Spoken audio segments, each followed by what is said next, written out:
Funny story, I almost considered making that my reboot. Yeah, okay. Okay. But see, here's the thing. I don't think it even needs to get rebooted. It just needed to be an add-on.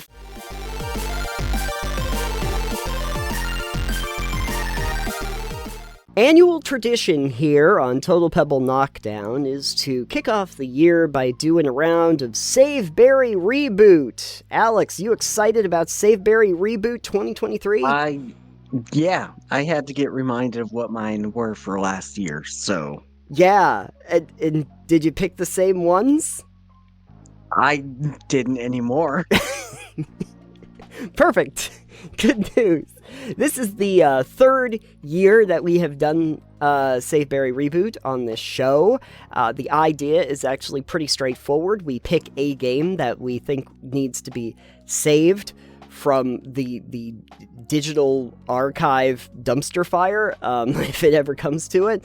One that we want to bury because why was It this... deserves to sit in a landfill with E.T. Yes, it deserves to sit in a landfill like E.T. is usually the example I give him. And Reboot is usually a game that might be a little bit older that we played from 2023 that is one that is probably due for a revamp. Well, it doesn't have to be older. It just has to be a game that could deal with a revamp. That we could probably use. Yeah. Spoiler alert, mine is actually an old game. But, Well, so that's you then. that's a me thing. That's a you thing. But at any rate, so that's what we're going to do. And for the first time in 3 years, we are actually going to do this in the order that they are given. So that means we are going to start with our save for the year. Alex, do you want to start? Sure. Okay. So, my save for the year of our Lord 2023 Okay. was going to be No Man's Sky for the second year in a row. Yeah. Until you reminded me that it was No Man's Sky last year, and I went, Yes. well, I guess I probably shouldn't save the game twice. Right. Even though I have multiple save games. And I'd like to go back to it, and I do keep updating it quite frequently. So, Me too. it is a... so there's a reason I save it. It's Anyways, in lieu of, No Man's Sky, I went looking through the 70 games I played this last year. true. Mm-hmm. Yeah.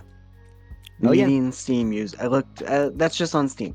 Median Steam player played like 4 games. Perfect. Yeah. Yeah, So, we have problems, is what we're saying. we do. I probably have the about as game- many games this year, too.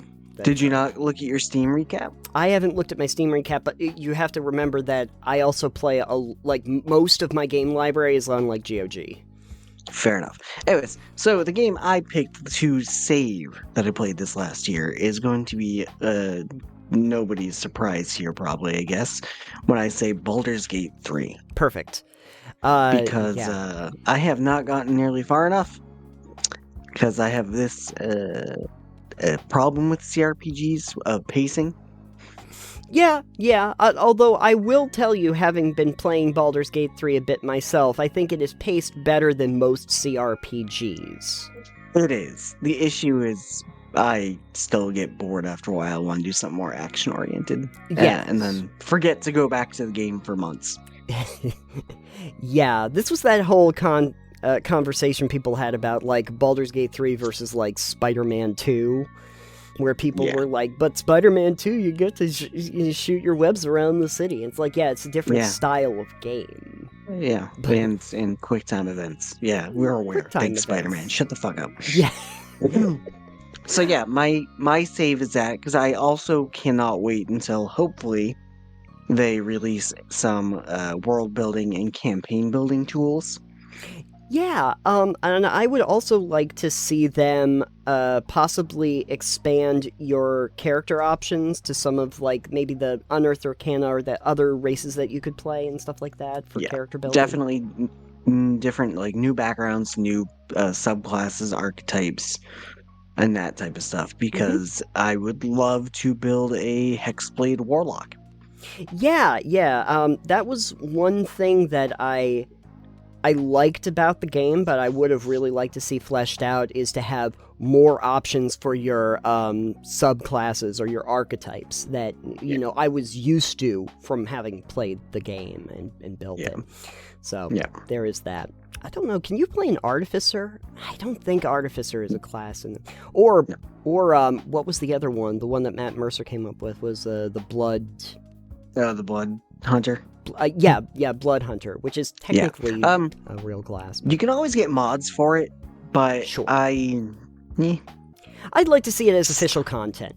I'd like to see it as official content. Yes. Yeah. As much as some of the modding community is really good at keeping things to the rule set of D&D and from by the book, essentially. Yes. I'd like to see the Larian's take on it, because at least then it's what they envision for it and what they have the license for. So. And also something worth noting is that while the mod community is usually very, very good, something that they can have a problem with is balancing and pacing. A lot of times they're OP, very overpowered to the other things, because they really, for instance, want to do a Hexblade Warlock and think to themselves, oh, cool, I could put this in, but then they make it way too powerful for the stats, even though you're going by D&D standards, even though you're going by the D&D rules. Yes. But anyway, okay, no, that makes sense. Baldur's Gate 3 is a good pick.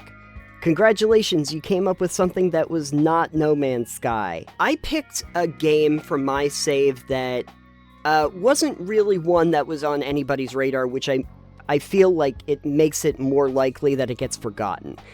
Because I'm pretty sure games like Lies of P, Baldur's Gate 3, all of those, Resident Evil 4, Dead Space, those are going to be remembered. But I wanted to pick a save for one that is not...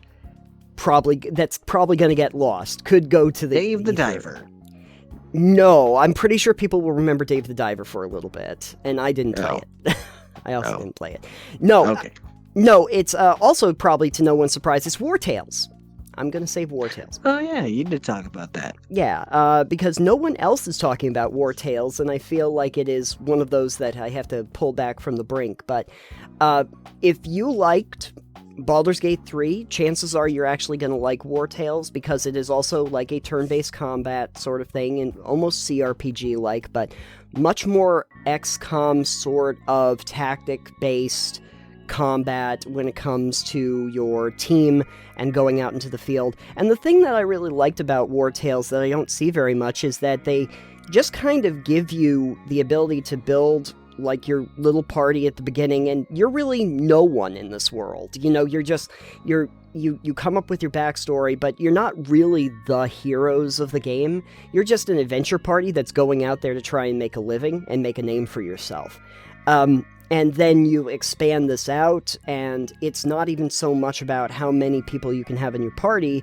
It's that the bigger your party gets, the more resources they need. They need more food. They need to be paid. All of them need to get paid, so you need to keep money on hand to make sure that their morale... You need to make sure that they don't, start to get in each other's faces, because they can have... Everybody has relations to one another, and they can start to have a bad relationship to each other, and if you hit one of them while you're in combat accidentally, it lowers their relationship status between the characters. If any of them die in combat, they are just gone. You end up with their body, and you can choose to bury them someplace. There's a cutscene that happens showing that. They all get their own professions. It's very open-ended in how it resolves everything, very ambiguous to all of the conflicts that are going on in each one of the region and how you want to address them, but finds a way to keep it engaging even though it is that turn-based combat. I feel like it's just one of those games that could easily get lost in the shuffle if I didn't remind people of it. Now. And if anyone who is wondering what Nathan's talking about, we did a whole video about how much Nathan enjoyed War Tales. I did a video on how it surprised me in a good way, and I would encourage people to go watch that, because I like to get the views. Yes, add to the 800 plus views that one has already. Yes, people did like that. Maybe I did actually save the game. Who knows? Who knows? Maybe I did. But at any rate, so that would be my save. Now we get to the fun one, I guess. Maybe it's not so much fun for us because we had to live through it. But anyway, we're gonna do Barry. Sure. Alex, what would you like to bury this year? So it was a tough call. I played some pretty shit games this year. Yeah. This last year. Yeah. But going through just that list on Steam, because Mhm. going through Epic, I don't remember like what I played when, and I don't play that much on there. So, my Barry is going to be a game that came out a couple years ago. To massively negative everything. But I tried it. Yep. I tried it because I was curious how it was and how it came and it's how it went. And the game was Wolken, Lords of Mayhem. Oh no. Did you play that at all, Nathan? No, I heard about it in hushed tones over the internet for a while. Yeah, when it pre-release for it, it was like hyped up, supposed to be this huge epic game, and then came out and it was a buggy hellhole of a mess. Yeah. And just terrible. I don't remember everything that was said about it because it was a couple years ago, but it was just huge disappointment to the community and all the players, and it was gaping holes in it. Yeah. I remember listening to videos about how bad it was. And so I was like, I do want to try this because it looked interesting. And I tried it this last year, and I don't remember. I think it probably came out in 2018, 2019, 2020, maybe. I don't. Oh, sure. Yeah. It's been a few years. Right. And so I tried it, and I think I put like I played it 4 times. I probably put a good 8 or 9 hours into it, I think. But like, it's just not good. Right. It's just. We've had decades of ARPGs, and especially in the last few years with like Grim Dawn and Path of Exile and whatnot, where you've got these big games that are really good. It was just lackluster. It was just really not great. Yeah, yeah. Even games that came out before Wolfen were like, even like Titan Quest, those kinds of ones. Like, they are just much bigger and grander in scale and had like more to it, and I think that's why like when Wolfen came out it was sort of a wet fart. But also at the time it was not very optimized, if I remember correctly. It was a buggy mess when it first released. I don't know if it was any better for you when you played it, but I think it probably had some improvements since it came out, I'm sure, because I'm pretty sure at one point people are like, the team has abandoned this game. Yeah. Which people always do. Oh, we haven't got an update in a week. The team abandoned this game. Yeah. It's like, no, they're just doing stuff. But like, I feel like it's not great. Even with the work they've done to this point, it's just not great. Yeah. Wolfen probably needs to get buried just so that we can forget about it and move on to something better. I'm fairly sure the team that made that, because they were their own independent developers, you know. Sure. Fairly certain they probably aren't going to make another game. Yeah. That's the thing that's so sad about games that really are not good from developers that are new, is that it's kind of like their death sentence. It's they're not going to come back from it. I was thinking about this recently because like Lies of P went over really well, and that's from NeoWiz, which is a very this is like the first thing that they've ever done, and they got great accolades for having done one of the best Souls-likes ever. But if that had not done well, if that had not gone over very well, you probably would have never heard from that studio again. Yeah. Well, that's the whole thing. It's if you're a small studio being super ambitious for your first game, maybe not the best idea. I get it. You want to make a banger, but at the same time, it's not. It happens less often than you think it does. See also Big Huge Games. Yeah. Rest in peace. What is your Barry this year? Okay, so I actually have a Barry on my list that is not even going to be on my ranking for best to worst this year. Wow, so it's so bad that you just are forgetting about it? Well, it's because I don't feel like I can really give you...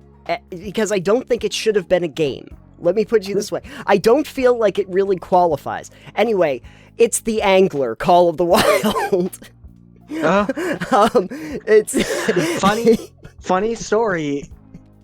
I almost considered making that my reboot. Yeah, okay. But see, here's the thing. I don't think it even needs to get rebooted. It just needed to be an add-on for the Hunter Call of the Wild. Yeah. It doesn't need to be its own game. I started playing it and I was like, what's the point of having this as a standalone title? This is... just put a freaking fishing lure into just the Hunter, and you're there. You're halfway there already. This game didn't have to exist, which is the reason why I wanted to bury it, because it's not even that it was bad. I have some bad games that I played this year. I will be more than happy to talk about that in my best to worst list, but there was, like, no reason The Angler should have existed in the first place. No. With how big Call of the Wild is, they honestly could have just made this an add-on. Yeah, and it felt like if you took the Hunter Call of the Wild, but you took out all of the action parts of actually exploring the world, and you just have your character run to wherever there's a body of water, and drop your lure in and try to catch a fish, and it's like, why did this have to be a game? Like, why did it have to be laid out this way? It doesn't make sense to me. I literally was thinking to myself, I don't even have enough to talk about this to put it on a list. I just know that it's pointless to begin with, so why would it exist? That's why I want to bury it. It shouldn't exist. It doesn't make any sense. So my question though, because you're burying it and you said you don't feel like it should even be a game. Was it bad though? That's the thing. I can't tell you that it was necessarily bad or good. It was just completely unnecessary. It didn't do anything. Was it bland? It was kind of bland. Well, here's how bland it was. I caught a fish. They told me, hey, go to the village now and turn in your fish and get some things or whatever. I fell asleep before I got back to the village. That's how bland it was. I just freaking fell asleep. Yeah. I got it when it came out in the hopes that it would be as interesting and fun as the Hunter Call of the Wild. And because I think that's a pretty fun game. I enjoy hunting in it. It's got a lot of variety, and between the moments of, like, it's got a lot of downtime in between moments of, like, intense action, but that's okay. Because you're actively doing things during it. Fishing is a thing people do to get drunk and be lazy. And especially if they're not deep sea fishing. And I'll tell you, even if you were drunk, I don't think this game gets benefits from it. Yeah. I played it and I'm like, did they update it? Because this is terrible. Yeah. I have looked a few times at, like, the Steam charts and the community, seeing how many people are playing the game. Mm-hmm. It's not good. There's not good. Nobody playing it ever. No. Like, a couple people, but Hunter the Call of the Wild, thousands of people keep playing that daily. But the reason why Hunter the Call of the Wild works is because it's like open world landscapes, and there's game around every corner, and so like you're always in the game. Angler, the problem is that the game only really starts when you get to a body of water, but there's a whole landmass there with nothing in it. There's nothing there. It's a little silly to have that. Exactly. So I can't even in good conscience put it on a tier list. I might talk about it in a video I'm going to do about games I didn't play enough to really discuss, but honestly, I don't even know why it should be on there. It shouldn't have happened. It should not exist. So anyway, that's that. Let's get on to some more optimistic stuff. Let's talk about reboots. What do you have for your reboot? Do you want to do yours first? Do you want me to do mine first, since I've been doing mine first? I'll do mine first. That's fine. Sure. Okay. What are you rebooting? Is it the Angler Call of the Wild? No, no, I know. Again, I think that should just go into the landfill. It goes, E.T. phone home, go away. No, actually, this is kind of a cheat because I'm probably actually getting this reboot. This Is it Gothic? It is Gothic. Very good. Oh. Yeah, you got it in one. I know you'd mentioned something. I did not know if they were. Are they actually rebooting it, or you just would like it to be? No, actually. So here's the thing. They're just this last year, they put out a trailer for the Gothic remake that they're putting forward. It is something that they are actively working on over at Piranha Bytes. A couple years ago, I actually played a demo that they put forward for essentially a playable trailer. Okay. And I got to play that. And it looked good at the time. It was an actual, like, game demo. Looked good at the time, played pretty well, looked a lot better, and played a lot better than the original game. But the thing about it is that Gothic is just, it's a great concept, but even when it came out, it was just so janky. You know, the concept though is you're meat. You're just this little dude in this big world, and everything wants to eat you. It wants to kill you voraciously. You can die easily because a mole came up and bit you. Like, it is easy to die. Sometimes you'll get killed by stuff and you don't even know where that came from. The games are so old. The original Gothic came out in 2001. It's so old, they never had mouse support in the original one. It was all done by keyboard, and your inventory management and everything, the user interface was so terrible. So if you get it on Steam and you start playing it, you might not even be able to boot it up until you get a patch from the workshop that allows you to actually boot it up on modern systems to begin with. And then I had to get mods so that I could use my freaking mouse and actually have an inventory space that I could access easily so that the user interface worked and I could see stuff. So there's a lot of, the world building that they do with that series was really good. The game had a lot of issues, and so a remake would definitely be good. That's definitely a series that should be rebooted. I like the idea of that dark, gothic fantasy setting where they start you off as just some dude. You're just some dude. You're not a chosen one. You have no special powers. You have no skills. Everything, all your skills, all of your stats, it's all one. From the very beginning, everything's just one down the line. You don't know anything. You have to learn. You have to grow. You have to evolve. And you have to do it just so you can survive against the lone wolf that might come out of the woods to try and bite you. That's like just a really great idea for a game. It was cool. Gothic 2 was also kind of cool. Gothic 3 I couldn't play because I couldn't even move. But the point is that it's a series that really should get a reboot. And as far as we can tell, we might actually get that at some unknown time. Enough. So that's that. What are you going to reboot, though? So mine's slightly different. Mine's a bit newer. But I'm going to have to say my reboot for this last year is gonna be, and unlike you, probably something you wouldn't expect me to say, but it'll actually be Farming Sim 2022. So Farming Sim 2024, basically. Yeah. See, the issue is that, and we've talked about this a little bit, I think, before, but Sure. the game play is fine. It's relaxing. It's interesting, but there's no story. No. There's no like any sense of urgency or anything like that. It's missing the elements of a game that give it any kind of reward for what you're doing. The only thing you do is you get money. Yeah. And you can just take out loans. Yeah. You could just go in, make a new farm, give yourself several $1 million, and not have to worry about anything. It's pretty much playing a sandbox where you just farm.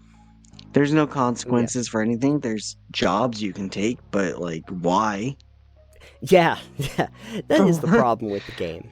It is like the only things you really need to spend money on are like seeds and fertilizer and stuff like that. Yep. So it does the farming aspect great, but it Mhm. doesn't do the in between things you would do while farming. Yeah. Yeah. So like one of the things that Crave and I have said about it is that we'd love if you could combine something like Hunter Call the Wild with Farming Sim. Oh, yeah, So you yeah, can be yeah. like, I've just got a ranch. It's Yep. Ranch Sim, Yeah. which is another different game. Where, Yes. you're doing some farming, but, maybe you're also going hunting and doing stuff that way to Yeah. sell meat Mhm. on the side, or maybe you're raising pigs Oh, sure. or something, or just the day-to-day thing that you could do, like the rest of the life that is not farming. You could have Dr. Quinn Medicine Woman, but as a as a You could have a little farmstead. You could run a farmstead where you put things into your little store. Yeah. You could have all sorts of things. You could add a story where it's, Yeah. hey, where these all these other simulator games are like, hey, your grandfather died and left this building to you. I don't know what you're Or like talking these about. potions games where it's Mhm. like, oh, your relative is lost and they left the shop to you and you got to keep it open before the tax collector closes it because they're not paying any of their bills on time. I've never seen that You've story played these before. games, right? No, Hmm? I've never heard of this storyline You've before. seen this premise before. Nope. Dozens of times. Nope. I, Moonlighter too. It's you Moonlighter, get the yeah. shop. You get the shot. Okay? So give it that premise. Be like, hey, you've inherited the family farm. Yep. And you need to make a profit, or the bank's going to foreclose on it, or take it, or seize it, or maybe you're fighting against Monsanto. Maybe they're trying to buy up all the farmland nearby. Joja And what Corp you've is got to here. do, and what you've got to do is keep your farm afloat to not be bought out by the guys with lots of money, but also you can't pick up the seeds from your fields at all because they happen to be protected under law somehow. Yeah. That's But a thing. anything like that, add a little bit of story to it. Start me at nothing, having a tractor and thing to plow my field and maybe till the soil, and then have me work up from a small farm to having a huge farm. Yeah. And make it so that it's interesting. Sure.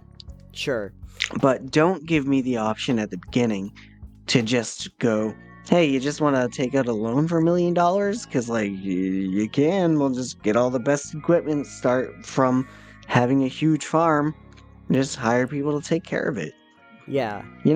It's that problem I have with sandbox games giving you way too much freedom and no restrictions that I have a problem with. You have to start a thing where it's like you went out into the middle of the woods, you found a cabin, and there was a few hand tools out there, and you could till the land and you could start doing that, and then you start to realize, oh, hey, maybe I can fix up this old tractor, and that kind of thing. I'd like to think that there are some games that tried aspects of that, but never really realized it the way that you probably want it to be realized.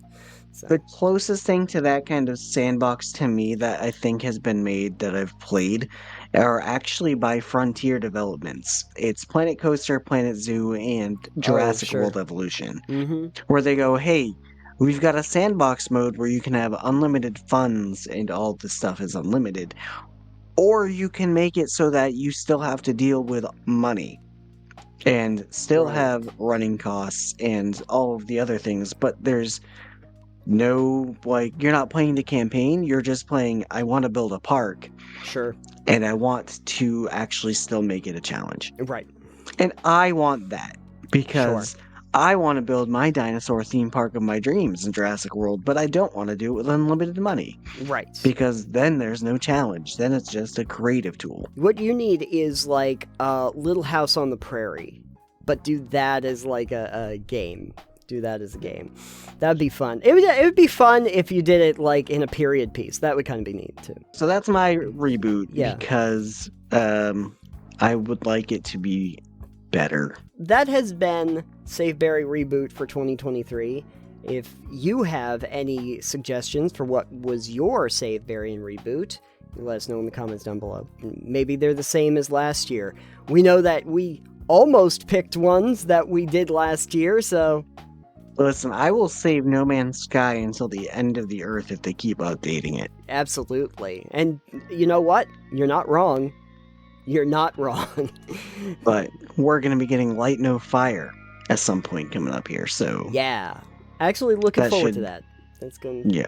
Well, I assume that the team has learned from their everything from No Man's Sky, so they should be in a better position to launch a game, not in a shitstorm. And hopefully if they're, what they did with No Man's Sky is any indication, they will hopefully be supporting it for many, many years to come after they launch it. Yes.